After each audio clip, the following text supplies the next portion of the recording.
Hello everyone, welcome to video lecture series of Computer Organization and Architecture. Today's topic is types of buses.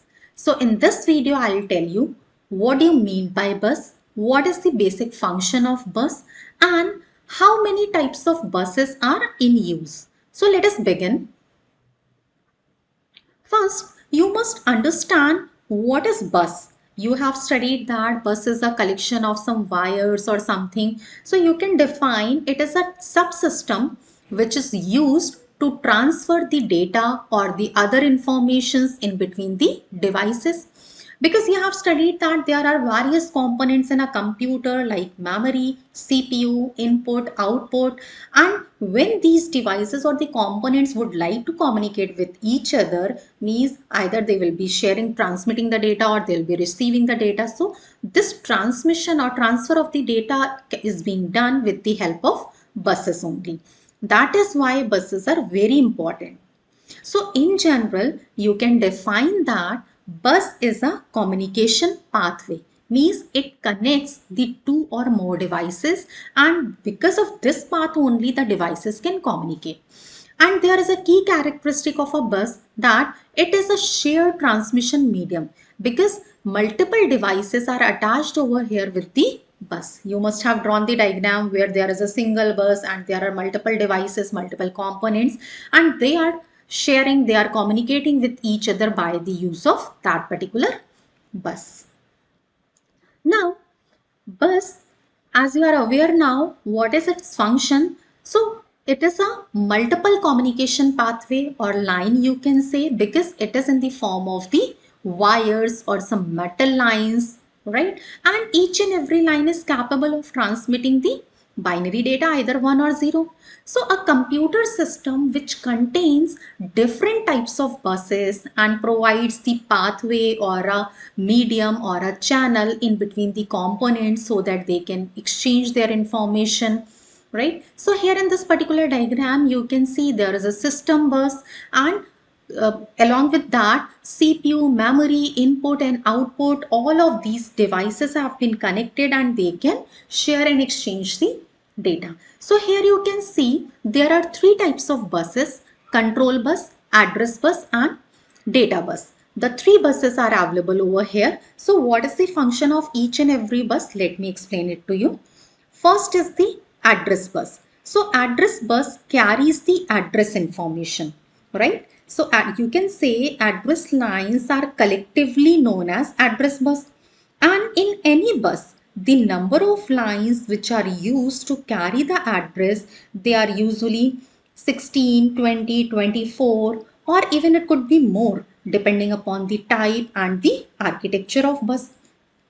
So on these address lines, CPU sends out the address of memory location or input output port address. So basically it is carrying the address only, right? And here the communication is one way, means address is sent from CPU to memory and input or output port, but not from memory, right?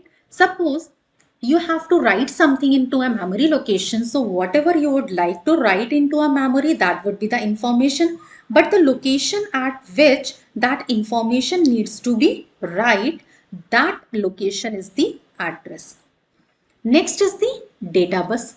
So data lines which provide a path for moving data or the information between system modules. Data buses are bidirectional. Like as I've given you the example of the memory, you can write something into the memory, you can read something from the memory, you can read from input, you can write in at the output. So it is a bidirectional, means these data lines are used to transfer the data in both the direction.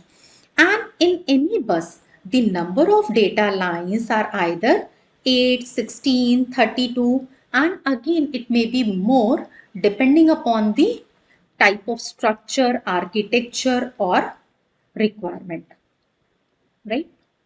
Third type of bus is the control bus. Control bus is also very important. Control lines are collectively known as a control bus. You must be remembering this. And they are used by CPU for communicating with other devices within the computer. Like you can take an example like CPU sends a signal on the control bus to enable the output of the address memory device or any port device. Like you can take a general example in a layman terms. If I am asking to you, are you able to hear me? So you are going to give me an acknowledgement. Yes, ma'am. That is what the control signal is. So in the case of this particular example, you can take some examples of the control signals. It could be a memory write. How the system will get to know which particular operation needs to be performed.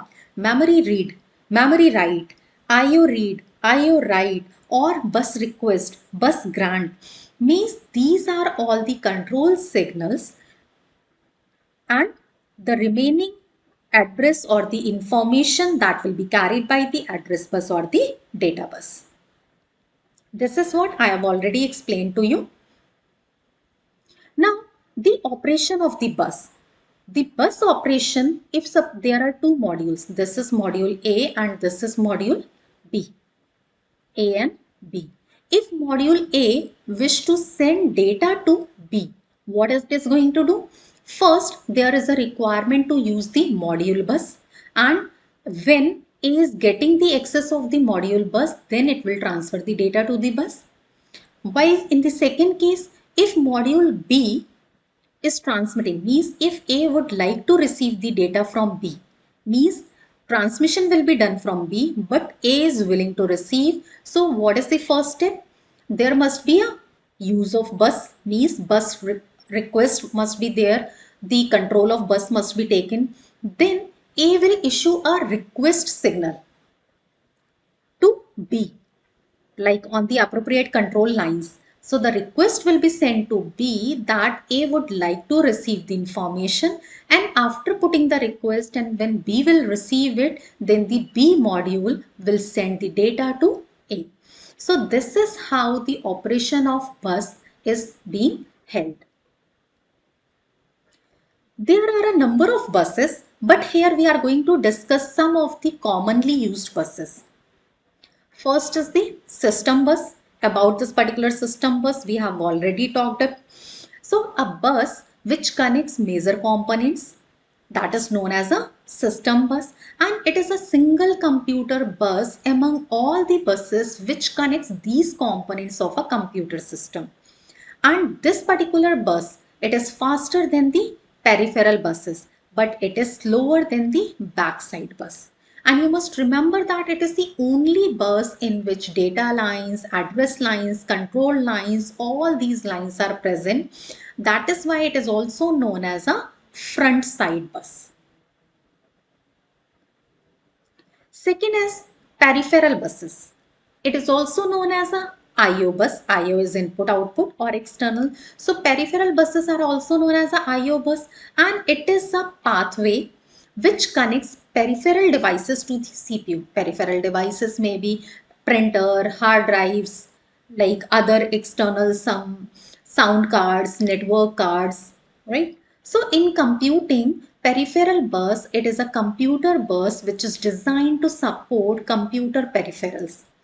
And there are two types of peripheral buses which are commonly used. They are known as a PCI and USB. What is PCI? PCI is Peripheral Component Interconnect Bus, PCI bus. So this particular bus connects the CPU and expansion boards. Expansion boards, like you can take an example of modem card, network card, sound card. And these expansion boards are usually plugged into the expansion slots of the motherboard. That is why PCI bus is also known as a expansion bus or external bus. This particular kind of bus you will be hearing a lot, PCI bus, PCI. Second is USB, Universal Serial Bus.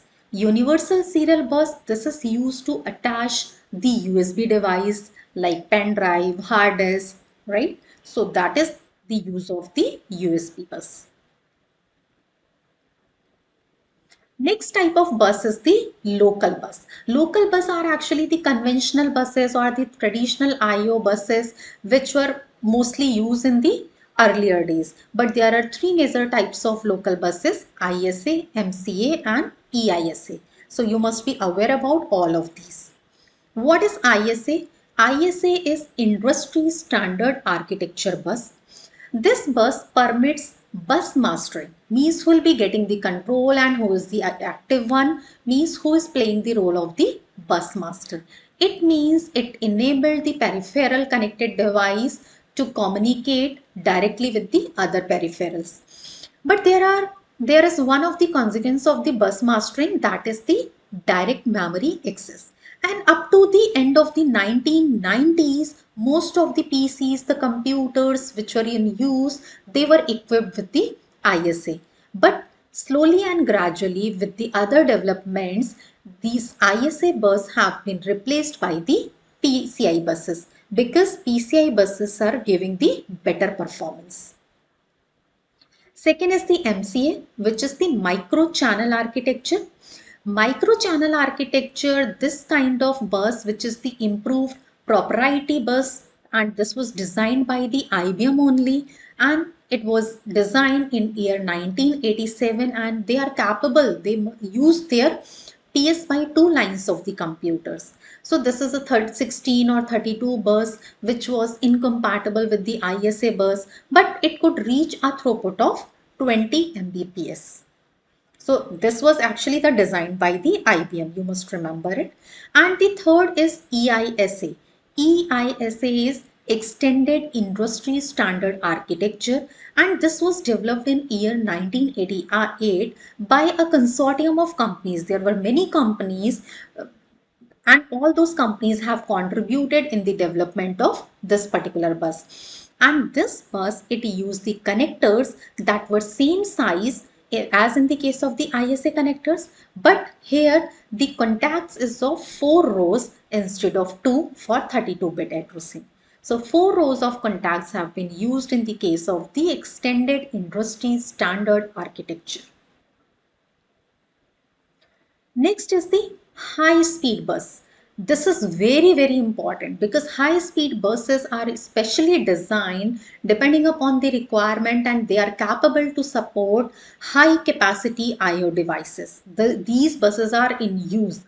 They are highly in demand, and these buses brings the high demand devices into a close integration with the processor. Because of the availability of the high speed buses, the device could be integrated with the processor, and we will be getting a quick and like speedy service in that particular case. And high speed bus, it supports connection to high speed LANs such as fast Ethernet, even at a speed of 100 Mbps.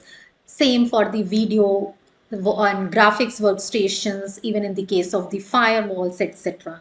So these are the some of the common use where the high speed buses are required. Thank you so much for watching this video.